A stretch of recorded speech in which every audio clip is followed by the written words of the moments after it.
Here's Brody Brazil.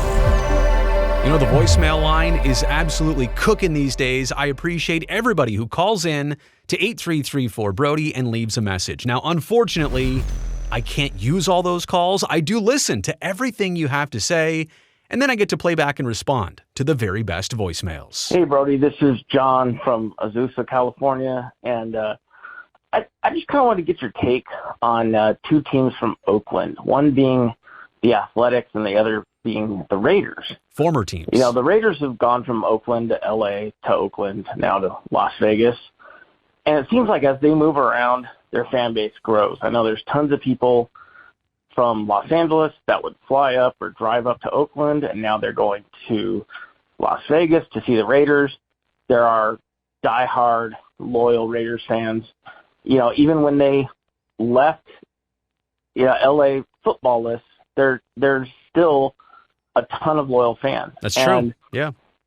On the other side, I see the Athletics. They leave Oakland, and I know people that live, not close to the stadium, but they were fans, and now that they've left, that they're not an hour drive from them anymore, they're no longer fans. They kind of turn their backs on them. Right. And it's interesting because they're kind of doing the same thing I see as the Raiders, where they're moving from Oakland to Las Vegas, but they're not able to keep their fans or grow their fans. It's kind of it's a complete opposite thing. And why do you think the Raiders have success and the A's don't?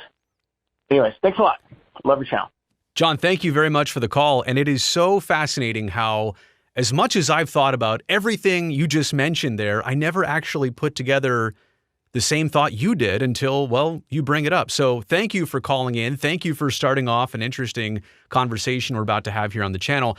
I do agree with you on a couple different regards. Number one, the Raiders have a loyal fan base that only continues to grow even after they have moved from Oakland to Los Angeles, back up to Oakland, and now to Las Vegas. Sure, I'm positive they have lost some people along the way, either because they were not happy with the team relocating again, or the fact that the Raiders, well, they haven't really been a team of winning in recent decades like they once were way back in the day. So that could be part of it too. But all of that is so different from how former Athletics fans here in Oakland, here in the East Bay, here in Northern California, how they basically despise the A's as a franchise and the decisions they've made to relocate.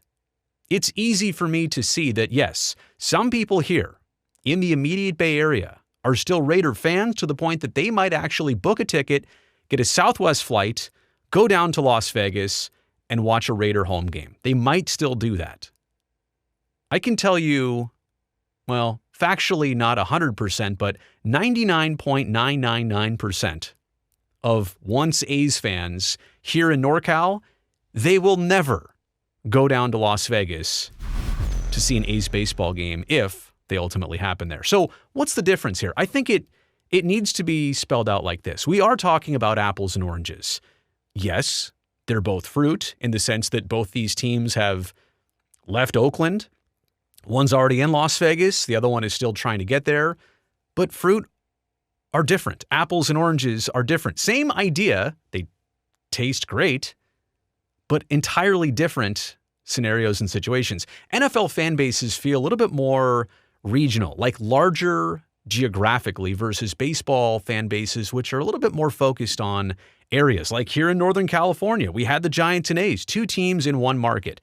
Down in Los Angeles, the Dodgers and Angels, Los Angeles and Orange County, obviously, and then even the Padres further south, also in the state of California. And so in Las Vegas, right, it's kind of wide open football-wise. Maybe you like some of the SoCal teams, and even they have moved, like the Rams are back, and the Chargers went up north to Los Angeles, and the Raiders used to be there. It kind of makes sense that there's a lot of confusion down there in terms of, well, what football fandom should we align with? But in baseball terms, like Las Vegas is Dodger territory. And so for anybody to go down there and encroach on that, that's going to be a different story. I just want to point it out that the nature of sports fan bases are different. Football fans, I don't feel like they care about the geography of the teams as much. Maybe it's the fewer games thing. I don't know. Maybe it's the fact that there's just more football fans these days than baseball fans. I don't know, but baseball seems a lot more tied to its tangible geography. We also talk about the success of the Raiders. Now, people will say, yeah, they've got some big crowds at Allegiant Stadium. Sometimes they sell out games. But are we talking about a loyal Raider fan base in Las Vegas that's selling out these games? Or are we talking about a stadium that's dependent on visiting crowds to produce sellouts? Have we ever seen Allegiant Stadium completely dominated by the silver and black? Maybe we have. Show me an example. Put that in the comments section below. What game and footage should I go back on to see that stadium completely silver and blacked out? Like, not a 49er game where there's all that red. Or you pick a team, a Broncos game where there's all that blue and orange.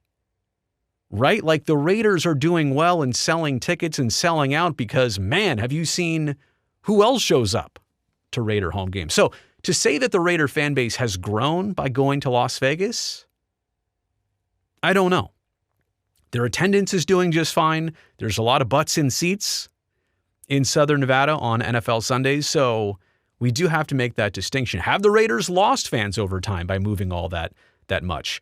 Probably not. They've probably gained more overall than they've lost, even by moving from city to city. But that cannot be said the same way for the A's. The Raiders and A's, while they coexisted in Oakland, they were kind of like siblings sharing a bedroom. And that bedroom was the Coliseum.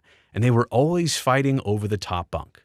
Now, it's interesting because I'm somebody who always sided with the A's. They had been there consistently. The A's didn't leave and then come back and then build Mount Davis in 1995 because the Raiders needed more seats, more luxury boxes. They needed those 50-yard line seats on the opposite side of the stadium.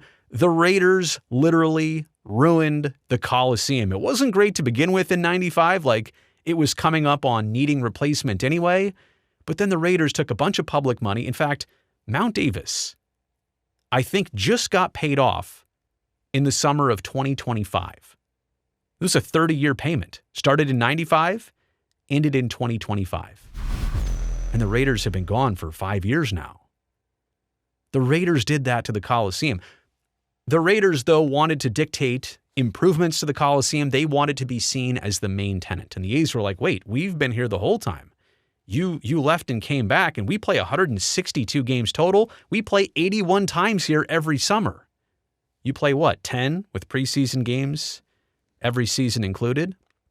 So there was always that back and forth. I think a lot of people, even here in Oakland, looked at the Raiders and said, well, you gotta kind of just fit in here. And the Raiders said, we don't want to fit in here. We'll leave. If you really think critically about who is the precise person that is responsible for, like, moving the Raiders from Oakland to Los Angeles. Well, back then, it was Al Davis, who was not only the general manager of the team, he was also the owner of the team. And because of that dual role situation, he gained a lot of respect. He not only owned the team and had every right to move it, but he was also the architect of building this team on the field. So there was a lot more maybe understanding in the early 80s when Al Davis wanted to move the team. By the way, he moved the team because Oakland wouldn't give him luxury skybox renovations at the Coliseum, so he moved down to Los Angeles.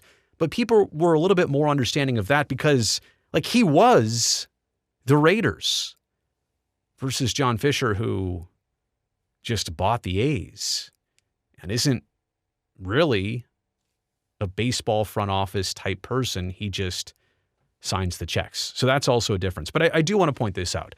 The one thing the Raiders never did through the entire process was try and get fans on their side and tried to write the narrative, essentially.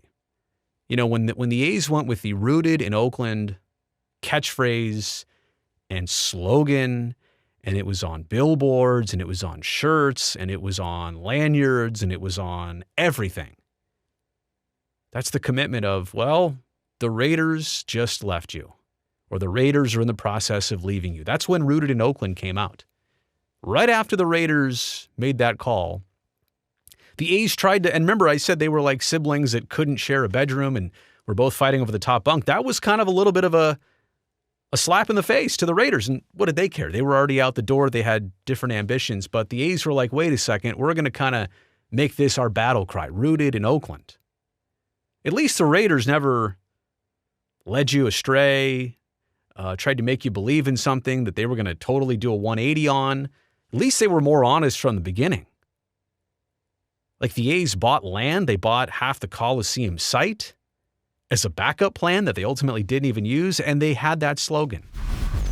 It was more than a slogan, it was a promise to people that they absolutely did a 180 on, and then lied about doing the 182. So that's my point. These are two different scenarios, although people from the outside can see two different teams both from Oakland, like originally, like the Raiders were founded in Oakland.